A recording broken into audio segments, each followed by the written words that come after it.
지금의 시대를 살아가고 있는 현대인들에게 가장 솔깃한 단어 하나가 있다고 한다면 아마 그것은 파워, 힘이란 단어일 겁니다. 혹자는 능력이란 단어로 얘기합니다만은 몇 해 전에 나온 광고의 문구 가운데 당신의 능력을 보여주십시오라고 하는 카피, 혹 여러분 기억나실지 모르겠습니다. 그 광고를 문구를 볼 때마다 도대체 어떤 능력을 보여달라는 것일까? 지금 우리의 사회는 힘을 수상하는 사회, 능력을 숭배하는 사회 속에 살고 있다고 해도 과언이 아닙니다.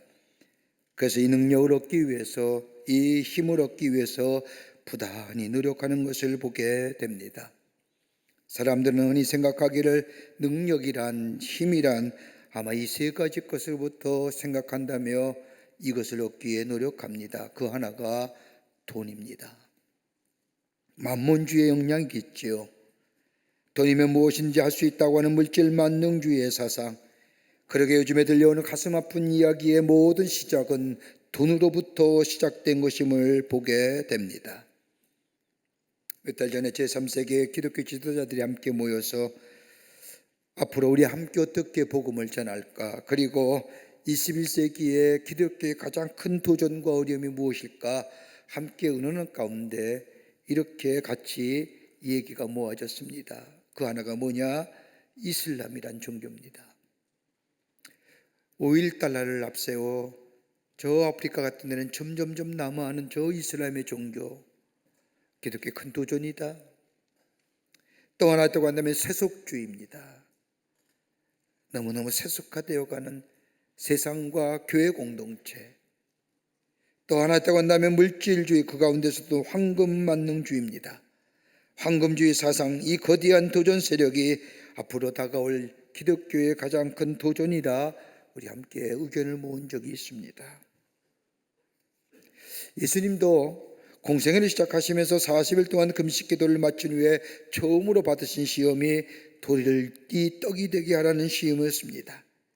그러나 우리 주님은 사람은 떡으로만 사는 것이 아니라 하나님의 말씀으로 살아야 한다면서 사탄의 시험을 이기셨던 것을 보게 됩니다. 지금 우리 사회의 가장 큰 문제는 돈이면 다 된다는, 모든 것을 할 수 있다고 하는 생각, 인간의 가장 귀한 영적인 문제보다는 물질적 풍요에 더 많은 관심.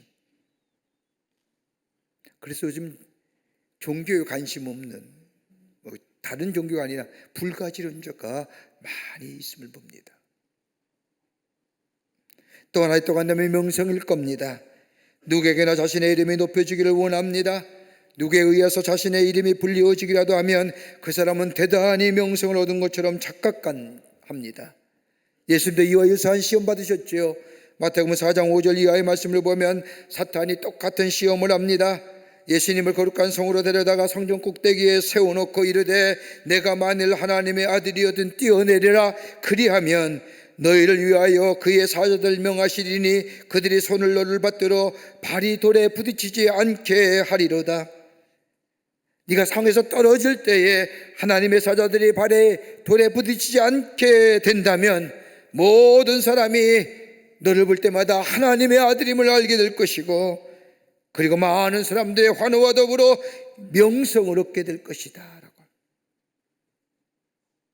그런데 예수님이 이러한 시험에 주 너의 하나님을 시험하지 말라고 하시며 물리치셨지요. 또 하나 있다고 한다면 영향력입니다. 영향력이니야말로 힘이 있다고, 그리고 능력 있다고 생각합니다. 다른 사람들의 지위, 다른 사람을 자신의 지위나 그 어떤 것들을 사용하여 움직이게 만드는 것, 좋던 신들 간에 자신의 말에 의하여 움직여지는 것, 이것이 권력이었든 아니면 자기니 가지고 있는 전문성을 지닌 학문이었든 이런 것들을 통하여 다른 사람에게 영향을 주려고 합니다. 이것이 바로 힘인 것처럼, 이것이 능력인 것처럼 생각합니다. 여러분, 우리 기독교는 그와 다르지요. 여러분, 우리가 십자가를 말할 때 몇 가지 의미가 그 속에 담겨져 있음을 봅니다. 하나는 죽음이라고 하는 상징성입니다. 사람이 죽으면 십자가를 꽂아 놓습니다. 여기에 죽음이 누워 있다는 겁니다. 그러게 십자가를 말할 때에 죽음과 믿음을 상징하지요. 또 하나의 상징성이 있다고 한다면 봉사와 사랑과 규제를 말합니다. 병원의 포식이 십자가요, 저 구제의 기관인 저 적십자도 같은 십자가의 표시입니다. 그런데 이거보다 더 친숙하게 있다면 십자가는 교회를 말합니다. 그런데 교회는 구제와 봉사와 사랑의 기관이 아닙니다. 혹자는 교회를 가리켜서 사랑과 구제와 봉사의 기관이랑 얘기하지만 그 단하면 마치 교회가 교회 아닌 양 얘기하지만 여러분, 분명한 사실은 교회는 하나님의 말씀, 구원의 복음을 전하는 것이 교회입니다. 우리 안에 은혜가 넘치고 구원의 감격 속에 내가 받은 은혜가 얼마나 놀라운지 그 은혜 안에서 저 긍휼을 베풀며 이 땅에 공의를 행하며 그 공의가 정의로 표출되는 것이 교회입니다. 그러기에 뭐가 먼저요? 구원입니다.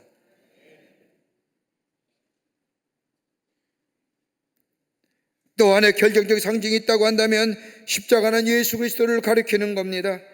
예수 그리스도의 상징이라는 겁니다. 그러기에 예수 그리스도를 상징하는 십자가를 교회에 세우는 겁니다. 십자가를 통해서 주님을 바라봅니다. 예수님은 십자가요, 십자가는 곧 예수님이십니다. 우리의 죄를 대속하기 위하여 십자가에서 죽으신 예수님, 우리의 병을 고쳐주소서가 아닙니다. 선한 일을 많이 해서가 아닙니다. 우리의 죄를 위하여 십자가에서 죽으셨다고 하는 사리, 그리고 구원자 되시는 예수 그리스도, 십자가를 볼 때마다 만날 수 있어야 합니다.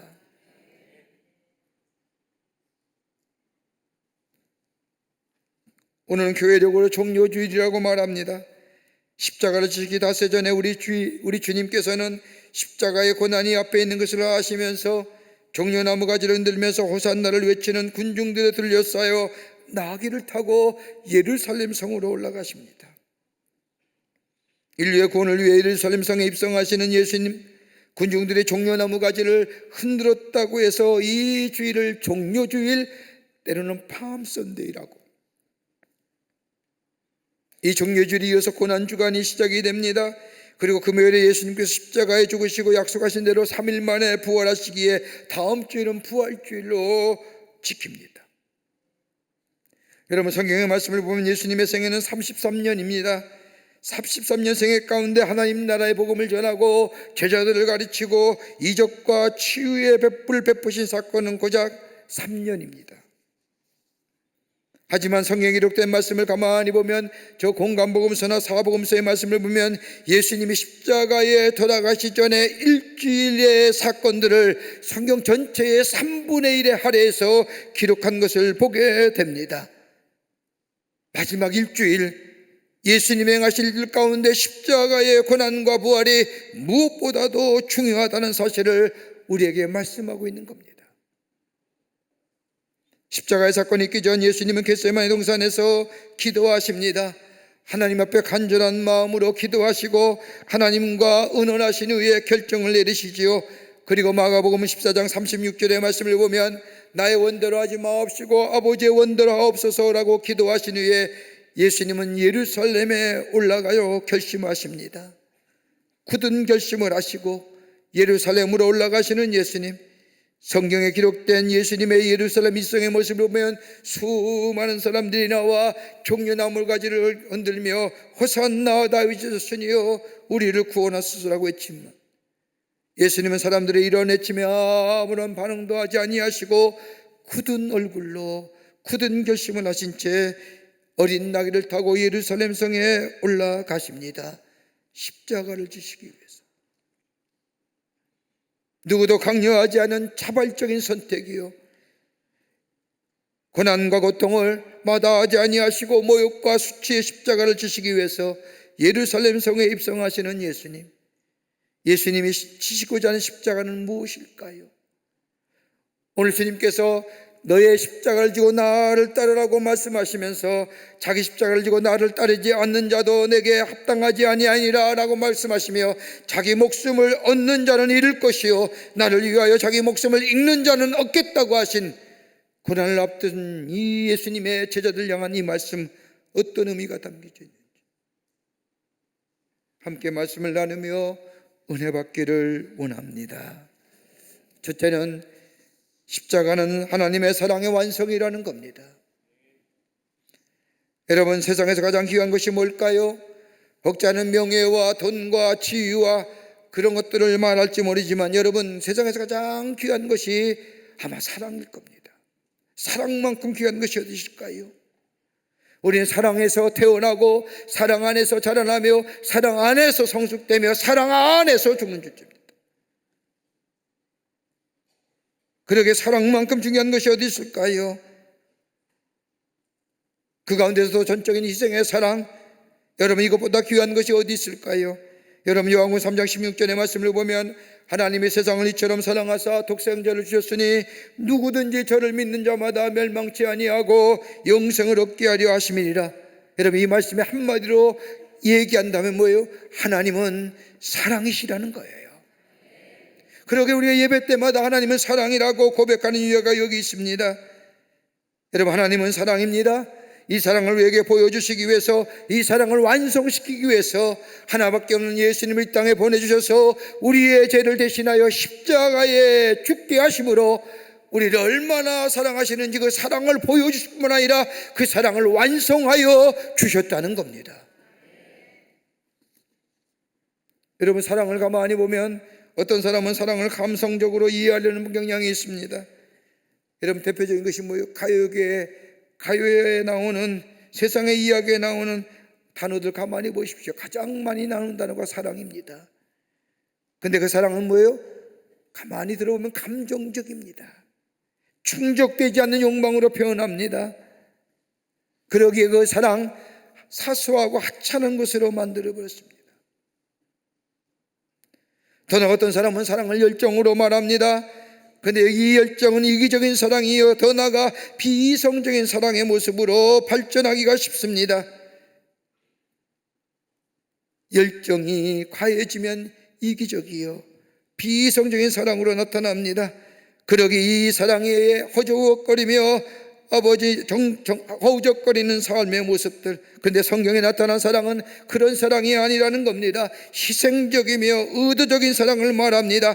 자원하는 사랑, 헌신하는 사랑, 맹목적인 감정이 아니라 의지에서 비롯된 것, 그냥 의지가 아니라 하나님의 역사하심, 하나님의 인도하심, 성령님의 활동을 통하여 그 사랑이 우리에게 나타난 그 놀라운 사랑, 바로 그것이 십자가의 사랑이라는 겁니다.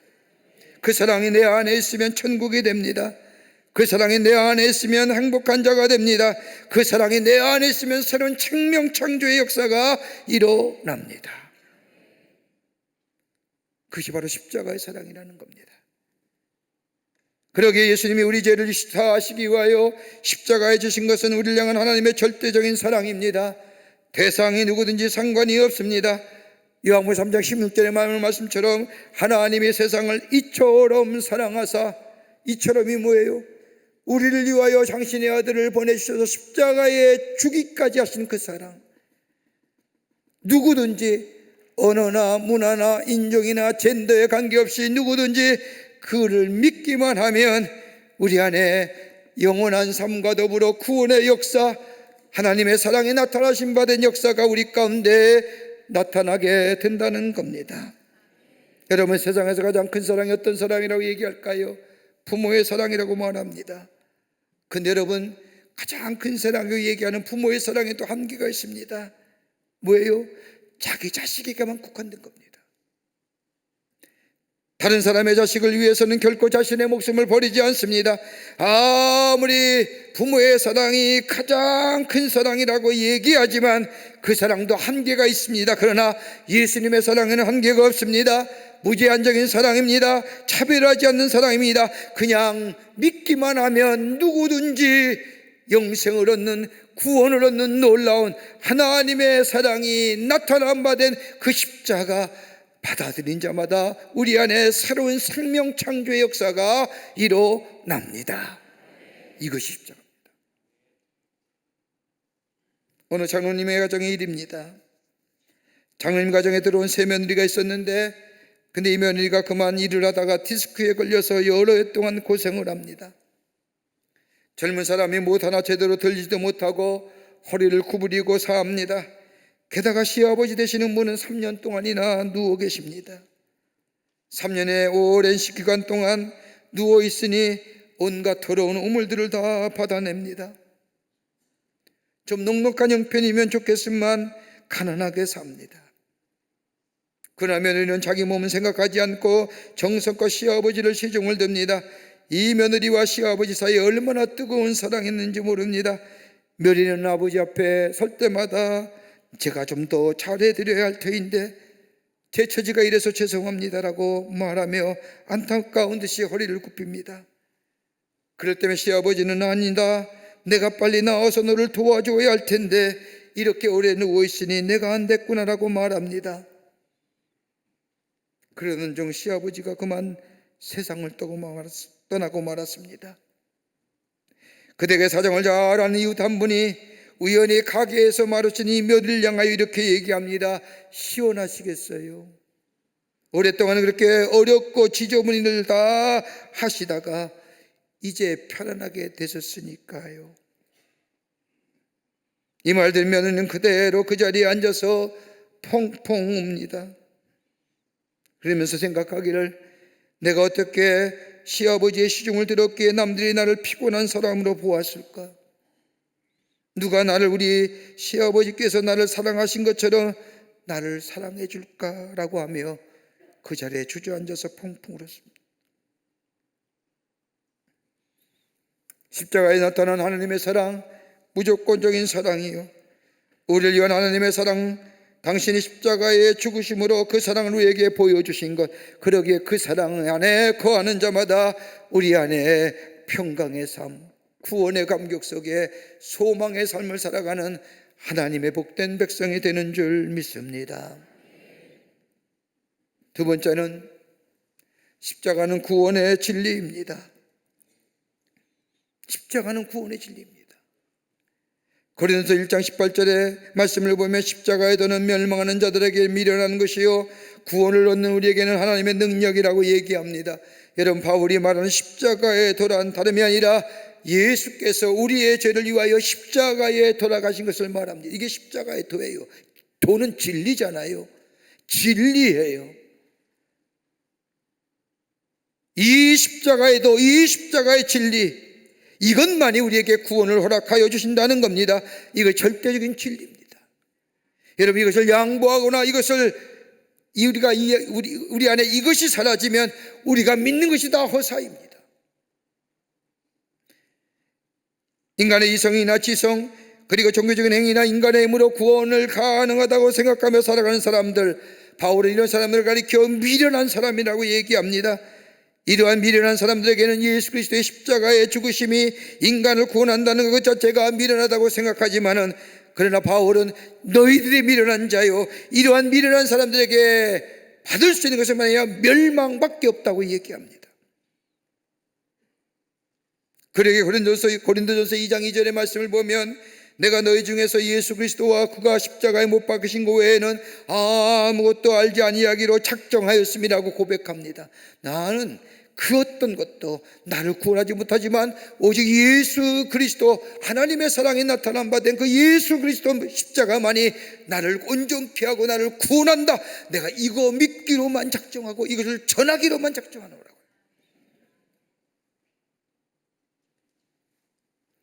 여러분, 철학자인 갈리아스포스라고 한 사람은 인간에게 세 가지의 한계가 있다는 겁니다. 절대 한계. 인간이 극복하지 못할 한계가, 상황이 세 개 있는데, 하나는 죄요, 또 하나는 죽음의 문제요, 또 하나는 불안의 문제예요. 이 세 가지 인간이 아무리 노력한다고 해도 해결하지 못할 한계 상황이라고 말합니다. 고대 수많은 철학의 연구들, 중세 수많은 철학의 사조들 모두가 다 한결같이 이걸 해결해 보려고 애썼지만 해결하지 못합니다. 그런데 철학의 사조와 더불어 철학자들이 해결하지 보려고 했지만 해결하지 못한 죄의 문제, 죽음의 문제, 그리고 불안의 문제, 우리 예수님께서 저 십자가에 돌아가셨다는 사실을 믿을 때에 이 문제가 해결됩니다. 죄의 문제가 해결됩니다. 죽음의 인간 한계상을 넘어섭니다. 죄로 인하여 우리 안에 자리 잡고 있던 이 불안의 문제가 평안의 삶으로 바뀌어집니다. 그러기에 이 십자가의 도만이 우리를 구원한다는 겁니다. 여러분, 죽음의 문제만 해도 그렇지 않습니까? 목회하면서 많은 사람들의 마지막을 지켜볼 수가 있습니다. 누구나 이 땅에서의 마지막 때가 되면 많은 고민이 있는 것을 보게 됩니다. 근데 여러분, 죽는 것이 두려워서가 아닙니다. 남은 식구들에 대한 아쉬움이 아니에요. 명예와 자신의 권세에 대한 걱정도 아닙니다. 마지막 때의 고민은 다름이 아니라 내가 하나님 앞에 심판대에 섰을 때 내가 어떤 모습으로 하나님 앞에 설 수 있을까라고 하는 문제입니다. 그래서 고민해요. 마지막 때에 갖는 고민입니다. 여러분, 이번에 이 고민을 해결할 수 있는 길이 어디 있을까요? 별의별 얘기를 다 합니다마는 다 부질없는 일입니다. 죽음을 앞둔 이에게 여러 가지 많은 말을 하지만은 다 부질없는 일입니다. 딱 한 가지 할 수 있는 이야기, 다름이 아니라 예수님께서 당신을 위하여 십자가에 돌아가셨습니다. 이 한마디가 저에게 전해지고 저가 믿음으로 받아들여 아멘 하는 순간 죄의 문제가 해결됐지요. 죽음을 넘어섰지요. 불안함이 아니라 평안한 삶의 걸음을 걸어갈 수가 있는 겁니다.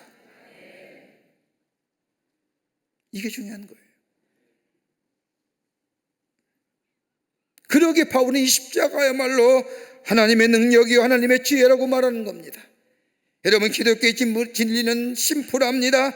금식을 기도를 하거나 혹독스러운 훈련을 받아서 구원 얻는 것이 아니라 예수 그리스도의 십자가를 믿습니다라고 고백하는 순간 우리 안에 구원의 역사가 일어납니다.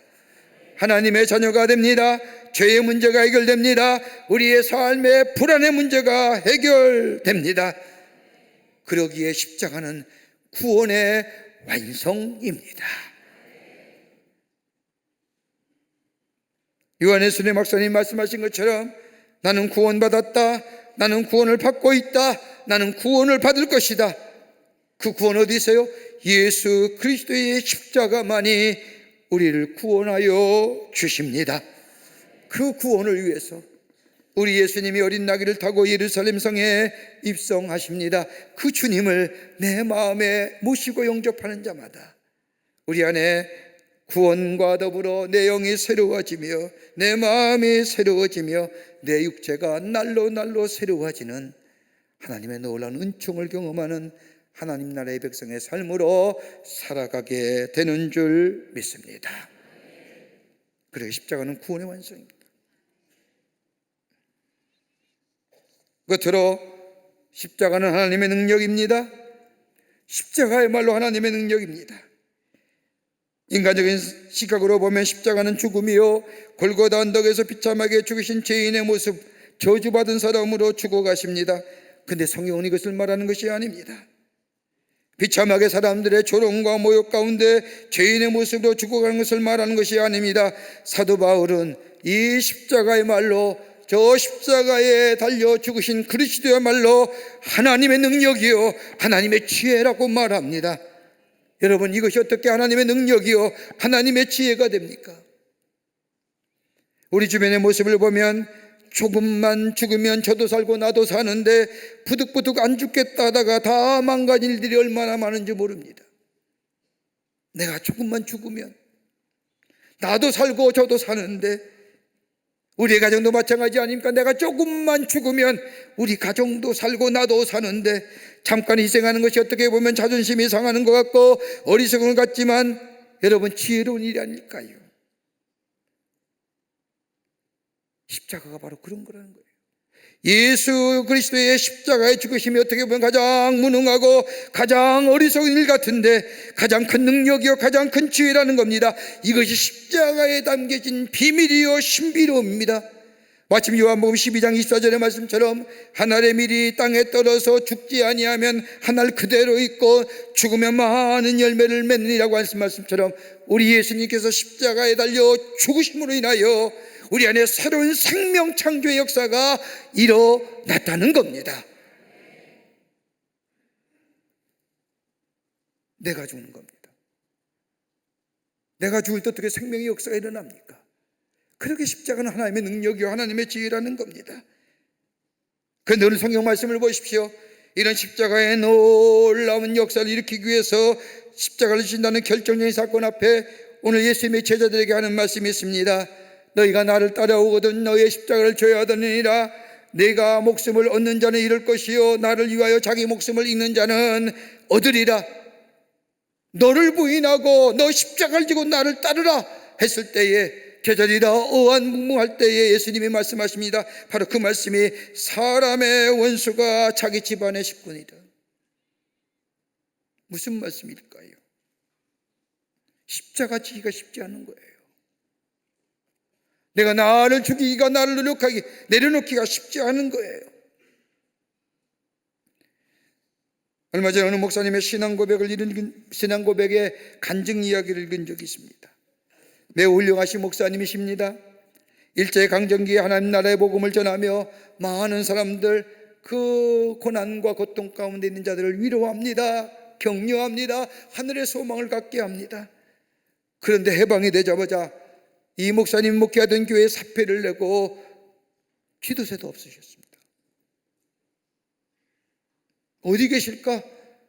참 좋은 목사님이었는데 사람들의 수소문을 찾기 시작하는데 어디 계시는가 다름이 아니라 저 한센병 환자들이 모여 사는 동네의 작은 교회를 섬기고 있는 겁니다.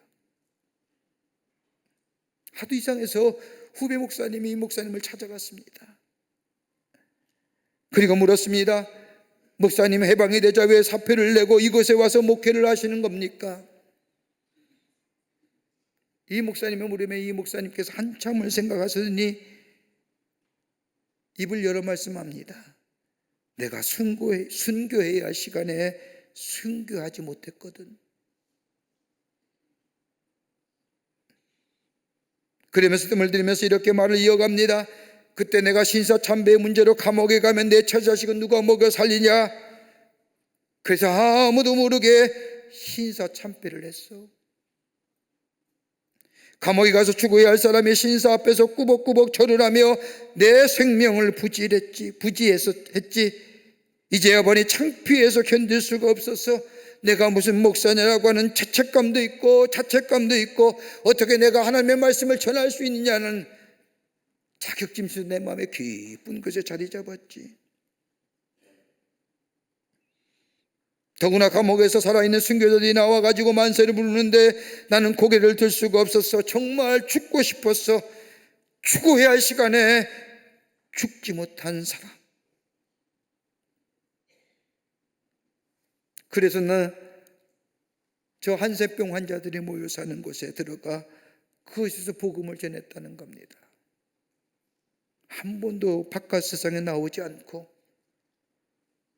저들과 함께 살며 복음을 전하며 사시다 그렇게 돌아가셨습니다.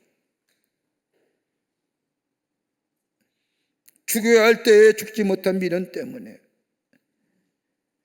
예수님께서 너를 나는 따르거든 너의 십자가를 지라고 하는 이 말씀하면서 원수가 자기 집안의 식구라고 하는 말씀이 십자가의 능력도 합니다. 십자가의 지혜인 줄을 압니다. 그런데 내 재산이 문제이고 내 명예가 문제이고 내 사회적 문제기에 십자가를 지지 못하는 겁니다.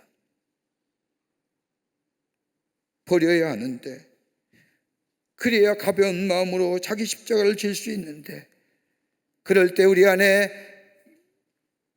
구원의 온전한 역사가 예수 그리스도의 사랑의 충만함이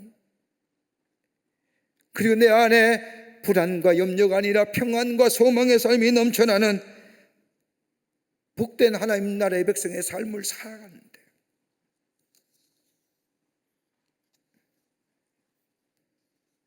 그러게 오늘 예수님이 십자가에 지시기 전에 자기 목숨을 얻는 자는 잃을 것이요 나를 위하여 자기 목숨을 잃는 자는 얻으리라. 다른 말로 하면 죽으면 살리라 십자가를 지면 부활하리라고 하신 말씀. 얼마나 확실한 말씀입니까? 얼마나 신비로운 말씀입니까? 이래야 얻습니다. 죽어야 삽니다. 죽어져야 생명의 역사가 일어납니다. 내 거를 내려놓고 내가 예수를 위하여 죽는 것이 아니라 십자가를 바라볼 때에 예수가 나를 죽이십니다. 그리고 내 것을 내려놓은 내 삶의 결단이 나로 하여금 그 십자가의 일을 갖게 하고, 그래야 내 안에 구원의 온전한 역사와 사랑의 충만함과 그리고 내 안에 참된 평안이 넘쳐나는 구원받은 백성의 삶으로 살아가게 되는 줄 믿습니다. 이게 변화입니다. 이게 개혁입니다. 이게 새로워짐의 출발점입니다.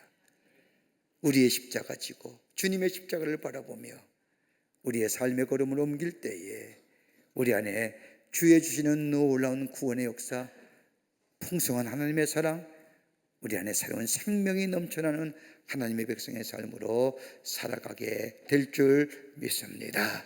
이 십자가의 믿음이 여러분과 저 가운데 있어지기를 주의 이름으로 축원합니다. 하나님 감사합니다. 저희들 주께서 사랑해 주셔서 하나님의 자녀 삼으심에 감사합니다. 우리 안에 그 십자가의 놀라운 은혜가 넘쳐나게 하셔서 매일매일 구원의 감격 속에 온전하신 하나님의 사랑의 풍성함 속에 살게 하여 줄 뿐만 아니라 내 십자가 내게 지고 주를 따르는 저희가 되게 하여 주셔서 새로운 생명 창조의 역사가 있게 하여 주시옵소서. 성령이 도우실 줄 믿으며 예수님의 이름으로 기도하옵나이다. 아멘.